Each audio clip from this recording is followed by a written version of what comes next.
I reviewed Birdman, which won Best Picture in 2014. I reviewed Spotlight, which won Best Picture in 2015. And that's why I'm skipping it, because I already reviewed it, and my thoughts are still the same. I think it's a masterpiece. So, onward to 2016 Best Picture winner, Moonlight. Moonlight is a film that is 3 acts and follows Chiron, the main character, who is a young African-American boy when we first meet him, and then the second act, a teenager, and then an adult in the third act. And that's this film in a slight little synopsis. The thing is, though, this is a film that is very, very poetic and deep.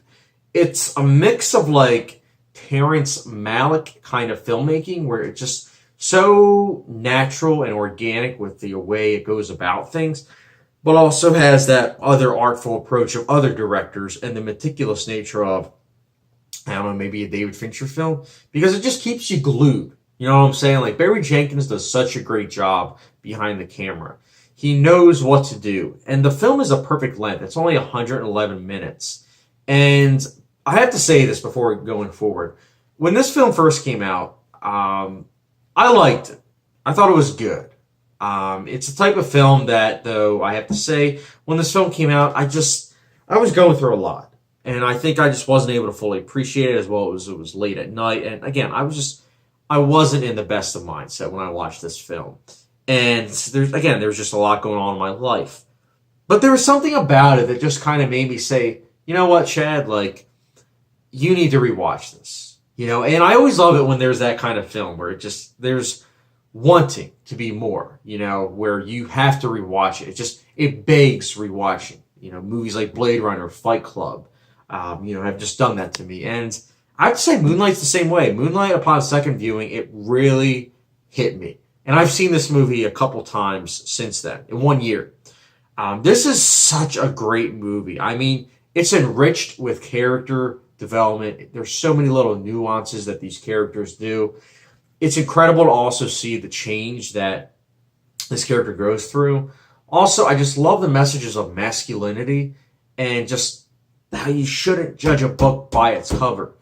And I think the natural development of Chiron, you'll see the whole development of masculinity and the scrutiny that it needs to have, especially in, today's year, 2018.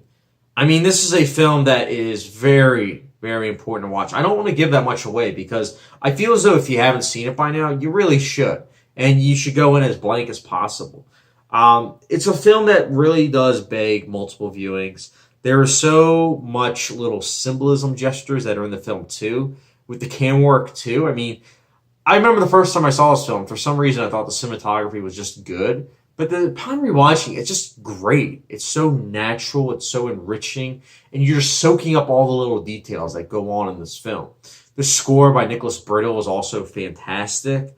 The acting is incredible. I mean, the 3 actors that play Chiron do a great job. But, I mean, Mahershala Ali and Naomi Harris and Janelle Monáe, they're all great. I mean, there isn't a single performance in this film where it's like, oh, wow, they were phoning it in.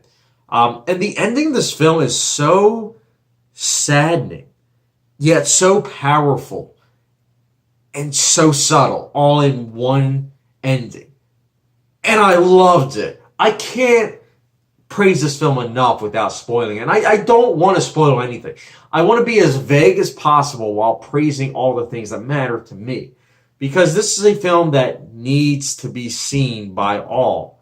Because it is just one of those films. The same way 12 Years a Slave is. The same way Schindler's List is. It's just one of those films that has to be seen by everyone. And you probably already guessed it. Moonlight, for me, absolutely gets a 5 out of 5 star rating. Or, for those that like a hot sauce rating, it's the good old ghost pepper rating. This is a film that's both important for, members of the LGBTQ community as well as that are allies, such as myself, because it's a film that embraces differences whilst also critiquing differences that people kind of make. And when I say that, I'm saying that there are people that kind of pinpoint other differences, and that's not right. And this film pinpoints that, but in a subtle way. And I truly do believe that this is one of those films that I beg of you, see this film if you get a chance. But without further ado, though, I have to ask now, have you seen Moonlight? If you haven't, let me know your thoughts in the comment section down below when you do. And if you have, let me know your thoughts in the comment section down below. And Moonlight winning Best Picture, I'm going to get into that now. Again, when this film came out in 2016, I did not think it deserved Best Picture. I was on the La La Land hype train. And the reason why I was on that hype train is because, again, during that time in my life, I needed La La Land. I did. I needed an uplifting movie that was also artful. I needed that. But again, in terms of retrospect, Manchester by the Sea, Arrival, Moonlight, The Witch, The Handmaiden, they're all films that are better than La La Land. And I like La La Land. I do. But did it deserve Best Picture? No. Does Moonlight deserve Best Picture? Did it deserve it?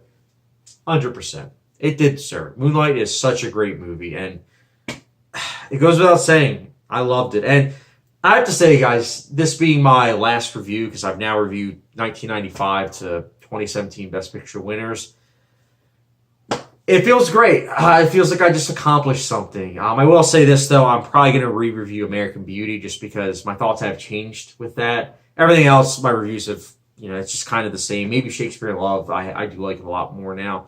But besides that, enjoy watching the rest of my Best Picture reviews. And again, thanks for the support, and I'll catch you guys later.